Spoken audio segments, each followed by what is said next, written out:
Spirometri, suatu pemeriksaan yang menilai fungsi terintegrasi mekanik paru, dinding dada, dan otot-otot pernapasan dengan mengukur jumlah volume udara yang dihembuskan dari kapasitas paru total atau TLC ke volume residu. Tujuan pemeriksaan spirometri: menilai status fungsi paru, menilai manfaat pengobatan, memantau perjalanan penyakit, menentukan prognosis penyakit, dan menentukan toleransi tindakan bedah.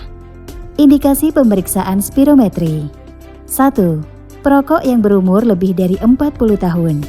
2. Pasien dengan gejala batuk kronik, sesak napas, rasa berat di dada, atau chest tightness. 3. Pasien yang akan dilakukan pembedahan paru atau toleransi tindakan anestesi. 4. Pasien yang memiliki riwayat terpapar pajanan debu atau bahan kimia di tempat kerja.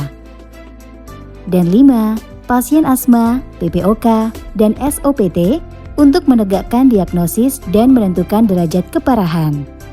Kontraindikasi pemeriksaan spirometri: pneumotoraks, aneurisma aorta, post-operasi mata, post-operasi toraks, abdomen, saraf, infeksi pernapasan, hemoptisis, pasien memiliki riwayat pneumotoraks, infark miokard, hipertensi tak terkontrol, emboli pulmonal, dan stroke, serta pasien tidak kooperatif atau sulit berkomunikasi.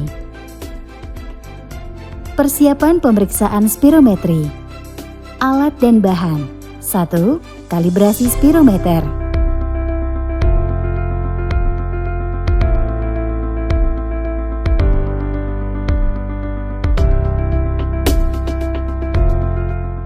2. Mouthpiece.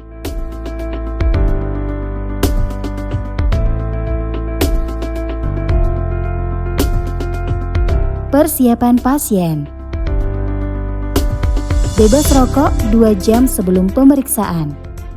Tidak boleh makan terlalu kenyang. Tidak boleh berpakaian terlalu ketat. Penggunaan bronkodilator terakhir minimal 8 jam untuk bronkodilator aksi singkat dan 24 jam untuk bronkodilator aksi panjang. Prosedur pemeriksaan KVP dan VEP1. 1. Periksa kalibrasi spirometer. 2. Jelaskan tentang pemeriksaan yang akan dilakukan. 3. Siapkan subjek. 4. Tanyakan tentang merokok, penyakit yang diderita, dan penggunaan obat-obat. 5. Ukur berat badan dan tinggi badan tanpa sepatu. 6. Cuci tangan.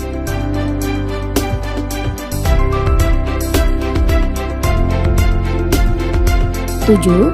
Pandu dan demonstrasikan pemeriksaan kepada subjek dengan postur yang benar, dengan kepala agak menengadah, dan posisi mouthpiece harus rapat.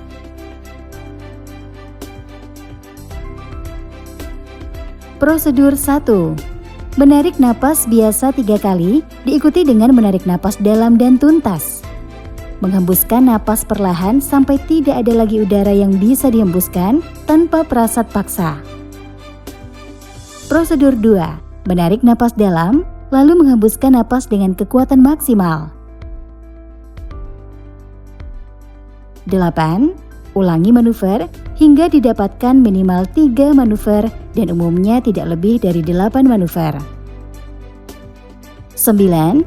Cek apakah nilai acceptable dan reproducible. Dan 10. Ulangi manuver bila diperlukan. Penilaian hasil spirometri ada 2, yaitu acceptable dan reproducible. Kriteria acceptable: 1. Pasien mengikuti sesuai instruksi. 2. Pasien melakukan inspirasi penuh. 3. Pasien melakukan manuver ekspirasi maksimal tanpa jeda untuk berhenti atau mengambil napas kembali. 4. Pasien melakukan manuver VEP1 dengan awal yang cepat. 5. Arus puncak inspirasi memiliki puncak yang tajam. 6. Pasien melakukan ekspirasi hingga lebih dari 6 detik apabila pasien berumur lebih dari 10 tahun dan lebih dari 3 detik apabila berumur kurang dari 10 tahun. Pemeriksa dapat menghentikan manuver apabila pasien tidak dapat manuver kembali. 7. Pemeriksa memastikan menggunakan mouthpiece tanpa celah. 8. Pasien tidak batuk saat melakukan manuver. 9. Glotis tidak menutup saat melakukan manuver. 10. Pemeriksa memastikan tidak ada obstruksi pada mouthpiece, tertutup lidah atau gigi. 11. Pasien tidak mengambil napas selama melakukan manuver ekspirasi. Kriteria reproducible. 1. Nilai FVC dan FEV1 diambil dua nilai terbesar dengan perbedaan diantaranya kurang dari 5% atau 100 mili. 2. Pemeriksaan diulangi jika tidak memenuhi kriteria. Dan 3. Jika tidak didapat setelah 8 kali pemeriksaan, maka pemeriksaan dihentikan dan interpretasi hasil yang didapat dengan menggunakan 3 hasil terbaik yang acceptable. Nilai yang dihitung. 1. Nilai tertinggi FEP1. 2. Nilai tertinggi kapasitas vital paksa atau Forced Vital Capacity. 3. Nilai tertinggi PEF.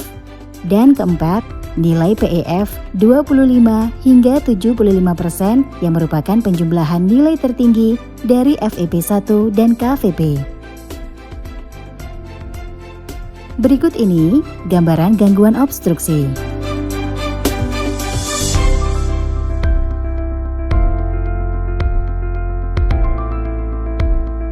Berikut ini gambaran gangguan restriksi.